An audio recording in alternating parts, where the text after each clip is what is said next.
Avant de continuer sur cet élan pour vous grandir, notre prochaine invitée est formatrice et coach en tant que booster d'efficience. Donc là, elle va vous booster.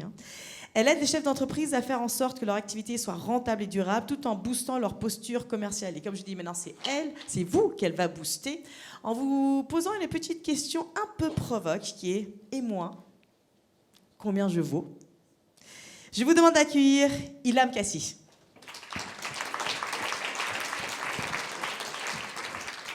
Merci. Bonjour à toutes. Bonjour à toutes, merci Assia pour l'invitation, puisque effectivement j'ai déjà entendu pas mal de témoignages super inspirants et qui donnent envie, qui boostent, on sent qu'il y a de l'énergie. J'ai mis comme titre effectivement combien je vaux, c'est un peu provoque, mais c'est en même temps à un moment donné aller chercher à connaître sa valeur ou en tout cas à l'assumer. Avant d'aller dans ce petit exercice qui va vous être proposé avec WooClap, j'ai retenu deux choses, en tout cas il y a deux éléments sur lesquels je voulais revenir. Le premier c'est la vision. Et effectivement, quand j'accompagne les créateurs d'entreprises, trop souvent, en fait, on n'a pas de vision. C'est qu'en fait, on ne sait pas où est-ce que je vais être dans 3 ans. On ne s'autorise pas à rêver, en fait, son développement. Souvent, on va être sur des projets qui vont être peut-être petits, pas très ambitieux, parce qu'on n'ose pas, tout simplement parce qu'on se pose la question du comment. Comment je vais réaliser tout ça en partant de rien? Et c'est surtout pas la question qu'il faut se poser au début. La première question à se poser, c'est où est-ce que j'ai envie d'être? Qu'est-ce que j'ai envie de réaliser? Qu'est-ce que j'ai envie d'apporter? En quoi j'en veux? Donc, comment je vais contribuer finalement à développer soit des produits, des solutions dans le monde. Et finalement, c'est la première étape dans l'accompagnement que je donne, c'est prenez une demi-journée et finalement rêvez. Donc, dans 3 ans, je suis où? Je suis dans quel environnement? Qu'est-ce que je fais? Est-ce que j'ai des salariés? Combien je réalise de chiffre d'affaires? J'ai entendu des millions d'euros tout à l'heure. Osez, en fait, simplement vous projeter dans cette situation, parce que ce qu'il faut savoir, c'est que dans la vie, toutes les choses se créent 2 fois. La première fois, elle se crée dans l'esprit. Donc, si je ne pense pas à cette ambition et à cette création, je ne vais pas pouvoir la réaliser. Donc, prenez le temps déjà, mesdames, d'oser rêver votre vie.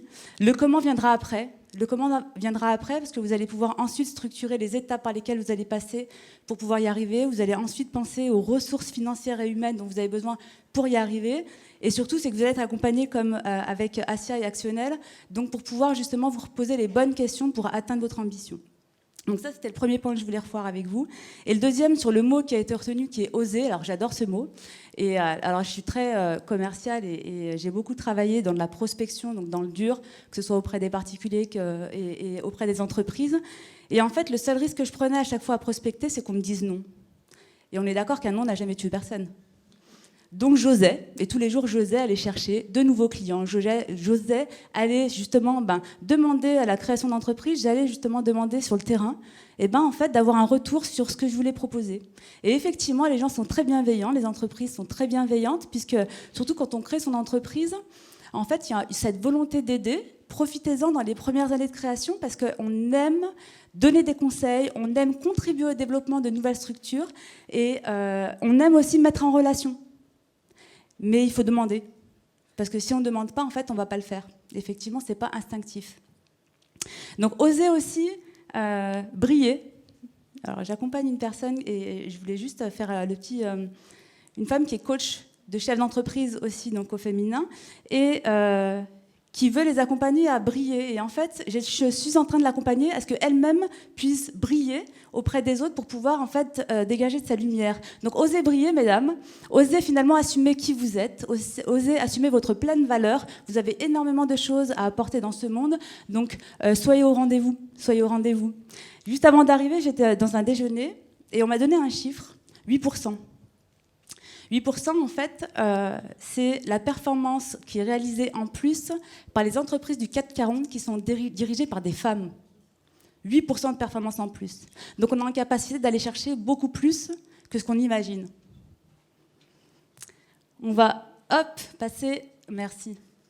Ce que je vais vous inviter à faire, c'est finalement vous connecter aussi sur WooClap, parce qu'avant d'aller un peu plus loin, j'aimerais vous poser... vous allez avoir un petit exercice.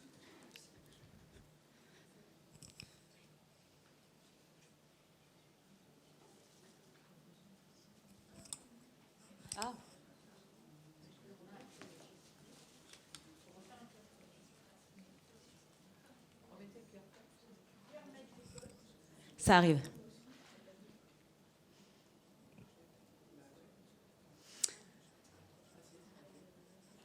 Alors là, vous allez devoir positionner finalement les coûts horaires face aux différentes prestations proposées.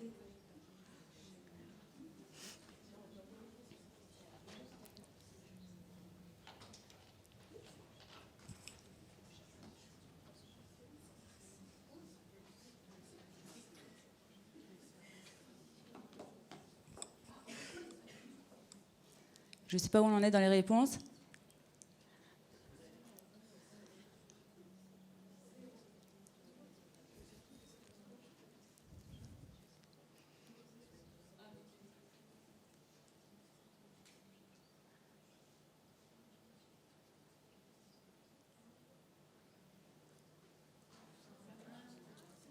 C'est parti ? C'est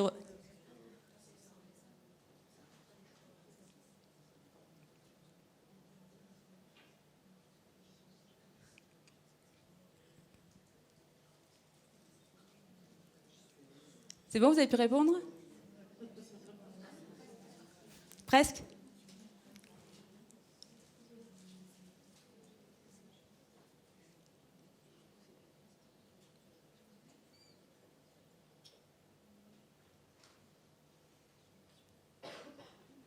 On a presque toutes les réponses, c'est bon ? Super.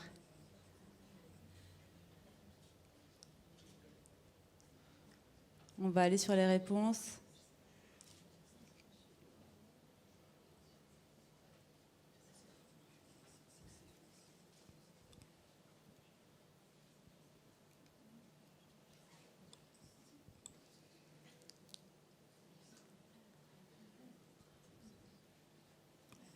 Donc, qu'est-ce qu'on voit ? Le coiffeur, 72 €. Tout le monde l'avait ? 73 ? Bon, on y est bon. Le carrosserie, donc automobile, tarif moyen, 73,50 € de l'heure. On y est aussi ? Mécanique auto, 50 € de l'heure. Le diagnostiqueur immobilier, 97 € de l'heure. Le joueur de rugby, 124 € de l'heure. L'agence immobilière, en moyenne, 138 € de l'heure. Et vous, vous êtes à combien ?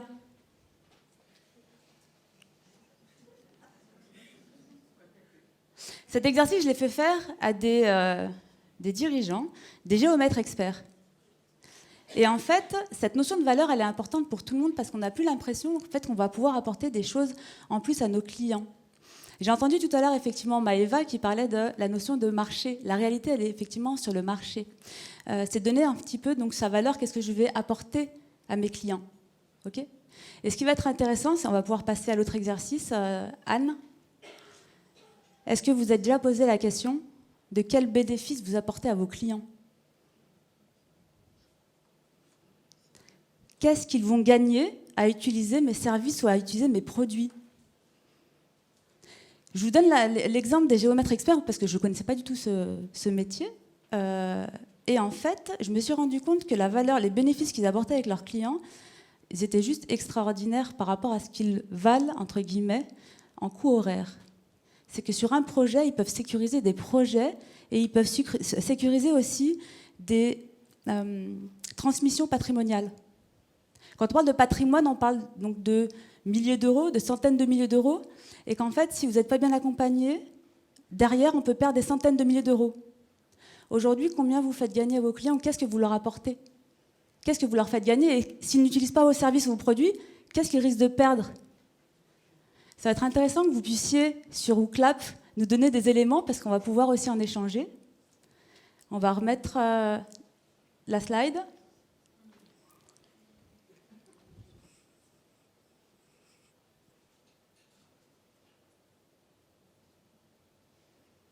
Allez-y. Ah oui, c'est une autre ? Ok.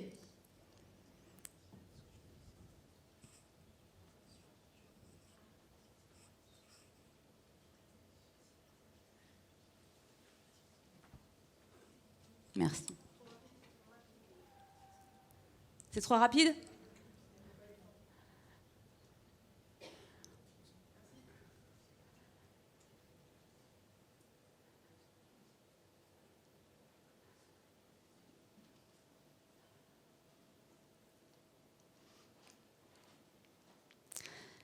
On peut avoir les réponses affichées? Parfait. De la paix, de la tranquillité, du temps. Ah oui, ça y va, hein? Valoriser, stratégie, confiance en soi. 30% de revenus en plus, j'aime bien ça. Qui c'est qui l'a dit? Du temps, j'aime bien aussi.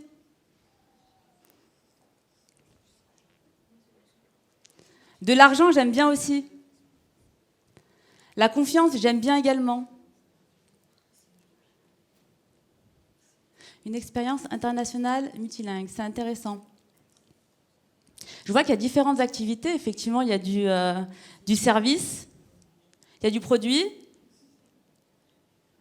C'est quoi un bénéfice, en fait? Comment on peut dire c'est quoi un bénéfice? Un bénéfice, c'est quelque chose que je suis en capacité de mesurer. Donc quand je parle d'expertise, est-ce que c'est un bénéfice ou c'est une caractéristique de mon offre? C'est une caractéristique. Aujourd'hui, les gens, ils achètent quoi? Des caractéristiques ou ce qu'on va leur faire gagner? Ce qu'on leur fait gagner. Donc quand on communique, en règle générale, on va dire, si moi je me présentais à vous, je vais vous dire, voilà, je suis formatrice et coach.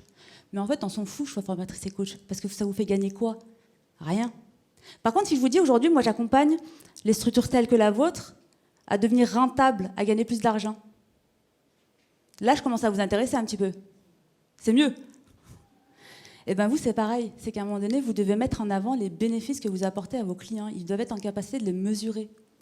Le fait de travailler sur vos bénéfices va vous permettre de prendre déjà vous conscience de ce que vous faites gagner à vos clients. 30% de revenus en plus, monsieur le client, ça veut dire quoi? Aujourd'hui, vous avez un chiffre d'affaires, allez, je pars sur un chiffre, on parle de millions, de centaines de milliers d'euros. 100 000 euros, 30%. Monsieur le client, je vous fais gagner 30%, donc c'est 30 000 euros. Face à ça, si moi je me positionne en disant la prestation elle coûte 5 000 euros, est-ce que ça passe? Ça passe? Pourquoi vous n'osez pas vous positionner comme ça?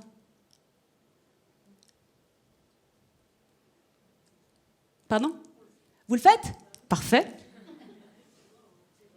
Sinon, on ne tiendrait pas. Effectivement, c'est intéressant parce qu'une entreprise n'a de lieu d'existence qu'à partir du moment où elle génère de la valeur. Et si je ne génère pas de valeur, si je ne suis pas rentable, je n'ai pas de lieu d'existence. J'ai accompagné dernièrement, je fais une petite parenthèse, une ancienne DGA d'un gros groupe de transport qui s'est lancée dans l'entrepreneuriat et qui avait cette problématique aussi de positionnement, hein, de valeur. Et je lui ai dit, mais en fait, si demain je vous propose un poste en CDI, vous savez quelles sont vos prétentions salariales? Ah bah oui. Ok. Mais combien vous valez, vous, aujourd'hui, quand vous apportez vos conseils à vos clients? Donc on a une facilité, effectivement, quand on est dans le monde du salariat, de pouvoir se positionner avec parce qu'on a des tableaux de comparaison ou parce qu'on a une expérience qui a fait que... Mais effectivement, venir se positionner sur sa valeur en tant que chef d'entreprise, eh ben, en fait, il faut aller se poser les bonnes questions et surtout être conscient des bénéfices que je vais apporter à mes clients. Ça, c'est des sujets qui sont abordés dans le parcours Jeune Pousse, entre autres, et qui permettent justement d'aller optimiser sa communication. Parce que, comme je vous l'ai dit, hein, on va pouvoir impacter à partir du moment où on va générer une émotion chez son client. Et une émotion, elle n'est jamais générée par des caractéristiques. Elle est toujours générée par des bénéfices. Qu'est-ce que je vais gagner?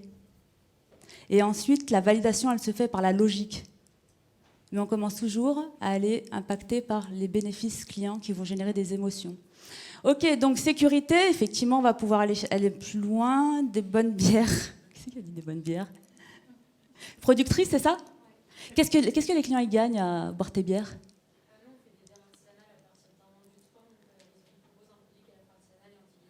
D'accord. D'accord. Et en matière de coût, ça représente quoi? C'est sur une bière classique? D'accord. Ok. D'accord. Et ça va, ça se vend bien? C'est qui tes clients?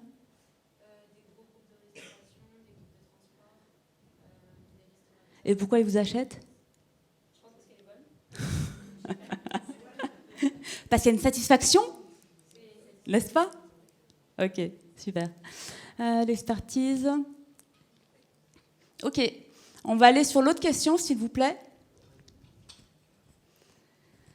Là, maintenant, c'est de vous dire qu'est-ce que vos clients y risquent s'ils ne font pas appel à vous. Dans ton cas, par exemple, si on reste sur toi. Excuse-moi, je tutoie très facilement. En soi, il faut une autre bière, c'est pas un souci, mais peut-être qu'elle n'aura pas la même qualité ni le même engagement que la mienne. Exactement. Ça veut dire que lui, dans son impact, c'est quoi? C'est l'image qu'il va renvoyer auprès de ses clients. Si le client voulait continuer à booster votre développement et montrer votre engagement, c'est d'autres bières qu'il faut acheter. Tout court. Peur de la politique, ça veut dire quoi? Peur de l'échec, stagner, ouais. Ne pas être heureux, louper un accompagnement. Alors, ça passe super vite. Perdre des salariés, turnover. Ça veut dire que si je mets en lien derrière, pour le client final, je pense que c'est l'entreprise, on est sur une perte financière. Parce que ce qui fait réagir les chefs d'entreprise, souvent, c'est la notion d'argent. Départ des salariés, c'est à congé, ok. Mal se nourrir.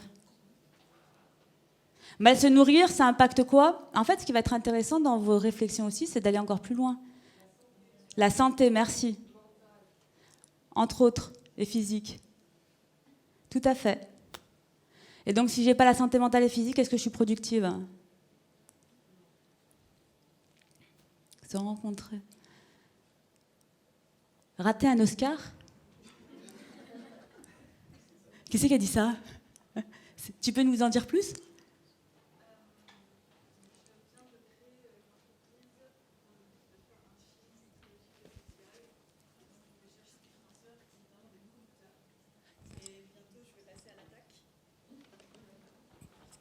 Et le but, c'est de dire aux producteurs, eh bien, financez mon film, car vous aurez un Oscar. À mes côtés, bien sûr. Voilà. Et c'est toi l'actrice? C'est un film d'animation, donc il y a besoin de voix pour faire les acteurs. Mais sinon, c'est tout animé en 2D et en 3D. Donc voilà. Enchantée à toutes. J'aime beaucoup, merci beaucoup. J'aime beaucoup, pourquoi? Parce qu'en fait, si je suis persuadée de ce que je vais apporter, je vais le faire ressentir. Tout à l'heure, je parlais des bénéfices au niveau de l'émotion. Si je crois en ce que je fais, je vais le faire ressentir. Si je ne crois pas en ce que je fais et en ce que ça va pouvoir apporter, je vais le faire ressentir aussi. Si je suis convaincue, je vais pouvoir convaincre. Si je ne suis pas convaincue, ça ne sert à rien d'y aller. Donc merci beaucoup pour ton intervention. On va pouvoir avancer sur le slide. Oh, il y a encore pas mal de choses. Ne jamais faire leurs travaux, rester locataire. Ok.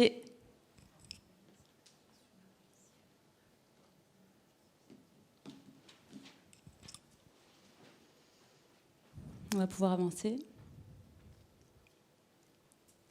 Et ça va me permettre de rebondir sur les 3 rôles clés en tant que chef d'entreprise. Gérer, produire, vendre. Vous partagez? Souvent, on va créer son entreprise par rapport à une spécialité qu'on a, par rapport à une expertise, par rapport à un savoir-faire, où on va se former sur ce savoir-faire. Et en fait, on va se passer le maximum de son temps là-dedans. On va vouloir produire ce qu'on maîtrise. Sauf que les 3 rôles clés d'un chef d'entreprise pour pouvoir avoir une entreprise qui soit durable et rentable, il va falloir aussi gérer la gestion. C'est-à-dire que si moi je produis mais je ne sais pas gérer, je plante ma boîte. On a des comptables ici qui peuvent en témoigner. Si je produis, je gère, mais que je ne vends pas, je plante ma boîte.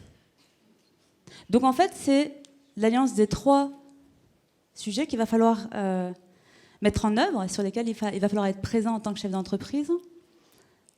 Savoir produire, ça là-dessus, je n'interviens pas, en tout cas c'est votre expertise et c'est votre domaine d'intervention.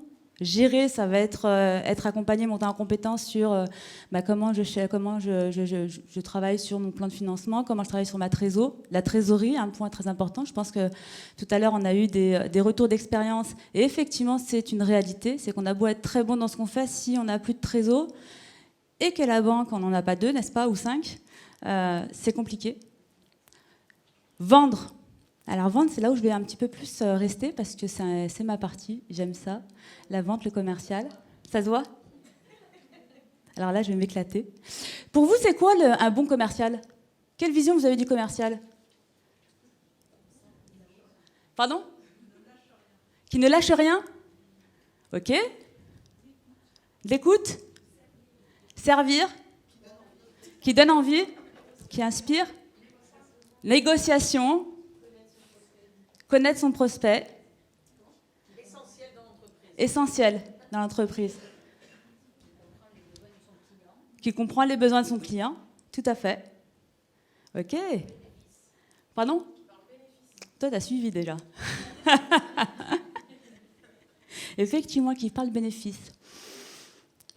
Je vais vous donner ma définition pour moi, le meilleur commercial, c'est celui qui sait mettre en place, donc initier et entretenir des relations humaines et de confiance dans le temps. Et en fait, on a souvent cette vision du commercial qui a les dents qui rayent le parquet. Le meilleur commercial, pour moi, c'est pas celui-ci. Et vous, en tant que chef d'entreprise, vous devez initier et mettre en place des relations humaines et de confiance dans le temps. Que ce soit avec vos clients, avec vos fournisseurs, dans les réseaux. Parce que c'est ce qui va vous permettre de pouvoir réaliser une activité qui soit durable et rentable. Les gens aiment travailler avec confiance. Vous, les premiers, les premières, vous aimez effectivement pouvoir échanger avec des personnes quand vous êtes en confiance. Vous allez pouvoir acheter leurs services. Vous allez pouvoir finalement acheter leurs produits. D'accord ? Donc le meilleur commercial, c'est celui qui sait en fait créer des relations humaines. Derrière, j'ai entendu beaucoup de choses. La notion d'écoute active, c'est essentiel. La notion de répondre à des besoins clients, effectivement, ça va être aussi essentiel. La notion de questionner ses clients aussi, ça va être essentiel. Et aujourd'hui, j'ai entendu un autre mot, c'est on va leur rendre service. Souvent, quand j'accompagne des personnes, je leur dis aujourd'hui, vous allez rendre service à vos clients. Si vous êtes persuadé que vous rendez service parce que vous apportez, vous allez vendre plein de choses. Et vous allez vendre énormément parce que vous savez que vous allez leur apporter un plus. Et comme vous en êtes convaincu, vous allez convaincre. Vous partagez ? On va pouvoir passer sur l'autre slide. Alors ça, c'est pour le parcours Jeune Pousse parce qu'effectivement, on va pouvoir intervenir dessus. Et je vais juste regarder parce que je me suis mise quelques notes pour pouvoir avancer. Et je vais vous parler à la fin de la création d'habitudes. Dans le parcours Jeune Pousse, vous allez avoir effectivement un accompagnement qui va permettre de booster, de mettre en place des actions concrètes. On est sur du pratico-pratique, du pragmatique, pour pouvoir aller activer et actionner des façons de faire, pour pouvoir aller créer de la valeur, générer de la valeur, créer des contacts. Ça va être aussi le moment de pouvoir en fait, vous accompagner à faire de votre entreprise une entreprise qui soit rentable et durable, de gagner en efficacité commerciale et d'augmenter la valeur de votre entreprise. Souvent, alors je vais vous parler de la création d'habitudes parce que souvent on se met des freins. Tout à l'heure, j'ai entendu, il me reste... non, ça va? On est bien? Merci, Julie. Et donc, souvent, on se met des freins parce qu'on se dit, je ne vais pas y arriver, c'est compliqué, la prospection, t'imagines, aller taper aux portes, comment je vais faire? Ouais, en fait, on va oser. Et là, dans l'accompagnement, ça va être intéressant parce que finalement, c'est ce qui va être poussé, c'est ce qui va être proposé. Et pour pouvoir vous rassurer sur ces points, je vais vous parler de la création d'habitudes. Vous savez par quelle étape on passe pour créer une nouvelle habitude dans le temps? C'est dur? 7 jours? Ah, 7 jours, pardon, 3 semaines. Déjà, on va parler des étapes, après je vais vous dire la durée. La première étape pour créer une nouvelle habitude dans le temps, si j'ai décidé de pouvoir prospecter demain, 21 jours? Oui. Oui. Ça, c'est une étape? Tout à fait. L'action. Mais avant ça, je vais prendre conscience. La prise de conscience, elle est essentielle pour tout changement. Je prends conscience qu'il est important pour moi de créer une nouvelle habitude. La deuxième étape, je décide de changer. C'est comme si je dis, je suis fumeuse, j'ai pris conscience que fumer tue, que c'est pas bon pour la santé, que ça coûte cher, que ça sent pas bon. Mais tant que je n'ai pas décidé d'arrêter, je vais jamais m'y mettre, on est d'accord? Ok. Donc la première étape, je prends conscience qu'il est important pour moi d'arrêter. Je prends conscience qu'il est important pour moi de faire de la prospection. La deuxième étape, je décide de prospecter. Et la troisième étape, effectivement, je la mets en action. Sauf que dans l'étape de décision, il y a un critère qui est juste essentiel, c'est la notion de motivation. C'est-à-dire que moi, ce que je vous invite à faire, c'est aller mesurer votre motivation sur une échelle de 1 à 10. Vous êtes motivé à combien pour prospecter? Si votre motivation est inférieure à 8, n'y allez même pas. C'est une perte de temps et une perte d'énergie. Je vais vous expliquer pourquoi. Notre corps est résistant au changement et notre esprit est résistant au changement. C'est-à-dire que notre cerveau, En fait, il veut économiser l'énergie avec le cerveau reptilien dans le cas où il y a un risque pour ma survie physique. Donc, dès qu'il y a une nouvelle action à faire, il va faire quoi? Revenez sur vos anciennes habitudes, je ne veux pas dépenser d'énergie. Donc, votre cerveau, déjà, va vous pousser naturellement à revenir sur vos anciennes habitudes. Je ne prospecte pas, je procrastine. Donc, je le ferai la semaine prochaine ou la semaine d'après. Et c'est comme ça qu'on en arrive au bout de 2 ans à dire, punaise, je n'ai pas développé mon chiffre d'affaires, je suis obligée de retourner travailler. Donc, le cerveau est résistant au changement et votre corps est résistant au changement. Je vais vous demander à tous, parce que j'ai vu qu'il y avait des hommes aussi, donc je ne dis pas que toutes, à tous de croiser les bras. Allez-y comme ça. Maintenant, changez de sens. Est-ce que c'est aussi facile? On voit que ce n'est pas aussi facile, hein. Ça veut dire que votre corps est résistant au changement aussi. Donc quand vous allez vouloir créer une nouvelle habitude, je vous parle de prospection, je vois qu'il y en a qui n'aiment pas trop, mais en tout cas, peu importe l'habitude que vous allez devoir créer, vous allez avoir votre cerveau qui va être en résistance et votre corps qui est en résistance. Donc si mon niveau de motivation il n'est pas supérieur à 8, je ne vais jamais faire, vous êtes d'accord? Donc il va falloir muscler cette motivation et pour la muscler, vous allez vous poser la question suivante. Qu'est-ce que je vais gagner si je prospecte? Ça va me permettre de créer des contacts, je vais avoir des gens que je vais rencontrer à qui je vais présenter ce que je fais, je vais peut-être avoir de nouveaux clients. Ouais, ça va me faire faire du chiffre d'affaires et si je fais du chiffre d'affaires, peut-être que je vais développer ma boîte et je vais avoir du résultat. Donc, et posez-vous la question inverse, qu'est-ce que je risque de perdre si je ne crée pas cette nouvelle habitude dans le temps? Ce que je risque de perdre, c'est que du temps, de l'argent. Est-ce que j'ai voulu vraiment entreprendre pour ne pas avancer, pour ne pas vendre, pour ne pas être connu? Ok? Derrière, je vais revenir sur les chiffres, puisque effectivement, pour créer une nouvelle habitude dans le temps, les neurosciences nous disent qu'il faut entre 20 et 30 répétitions dans un laps de temps court. Pour commencer à ancrer un apprentissage. Pour que ce soit naturel, il faut 66 jours. Donc, ça va demander de l'énergie. Si je ne suis pas motivée au-delà de 8, je ne vais pas tenir dans le temps. Maintenant, je vais vous montrer que vous l'avez tous déjà fait et qu'effectivement, vous pouvez faire ce que vous voulez, quand vous le voulez, à partir du moment où vous avez pris conscience que c'est important pour vous de changer, que vous avez décidé avec un niveau de motivation supérieur à 8 et que vous mettez dans l'action. L'apprentissage de la conduite. Vous vous rappelez? Derrière le volant, la première fois que je devais faire 100 mètres, il fallait que je réfléchisse, embrayage, frein, accélérateur, levier de vitesse, synchronisation des bras et des jambes. Rien de naturel. Le volant à 10h10, on a dû mettre 10 minutes pour faire 100 mètres, n'est-ce pas? Aujourd'hui, quand on prend son véhicule, est-ce qu'on se pose toutes ces questions? Non, c'est naturel, on prend la voiture, hop, on démarre, on part. Ce qui a fait qu'on en arrive là, c'est quoi? C'est que déjà, la première étape, ça a été de faire entre 20 et 30 heures de conduite. C'est ce qu'on a comme obligation, n'est-ce pas? Pour commencer à créer l'apprentissage, donc l'habitude. Quand j'ai eu mon permis de conduire, est-ce que je conduisais de façon aussi à l'aise qu'aujourd'hui? Non. Ce qui fait qu'en fait, on conduit de façon totalement naturelle, sans se poser de questions, c'est la répétition dans le temps. Donc, messieurs, dames, si vous souhaitez prospecter efficacement et être au taquet, vous pouvez, à partir du moment où vous avez pris conscience que c'est important pour vous, que vous avez décidé, que vous avez boosté votre motivation et que vous vous mettez en action.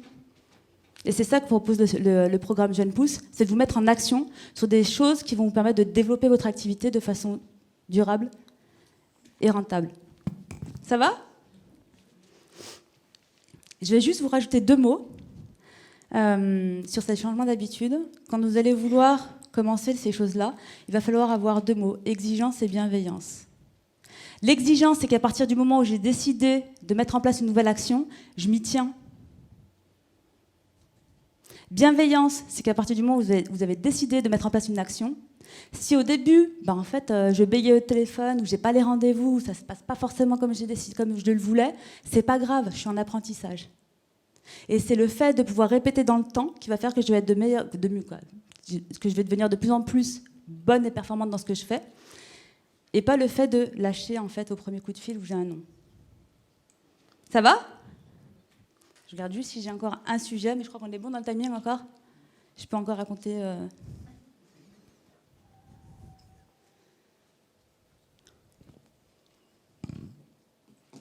Non, pour conclure, à part s'il y a des questions sur la création d'habitudes. Non, ça va? Pour conclure, effectivement, le sujet de prendre sa pleine place, il faut oser. Il faut oser, finalement, c'est la meilleure façon pour pouvoir aussi être exemplaire par rapport à ceux qui vous entourent. Aujourd'hui, en fait, vous avez besoin... il y a une expression, j'ai plus la citation en tête exactement, mais c'est oser voir grand et oser briller pour pouvoir permettre aux ceux qui vous entourent de briller à leur tour.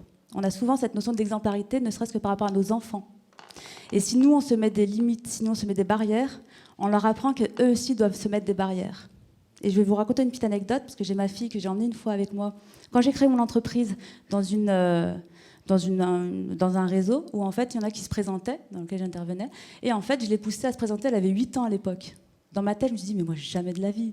À 25 ans, je ne me serais jamais permis, même à 25 ans, je n'aurais jamais pris la parole devant autant de personnes. Et elle, à 8 ans, elle est partie se présenter mon activité. Et c'est là où je me suis dit, en fait, j'ai réussi quelque chose. J'ai réussi à ne pas mettre les barrières que j'avais moi, à les transmettre à ma fille.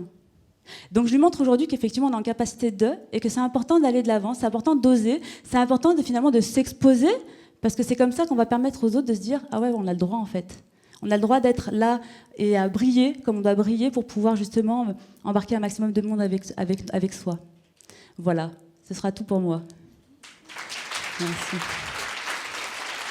Merci. Merci beaucoup.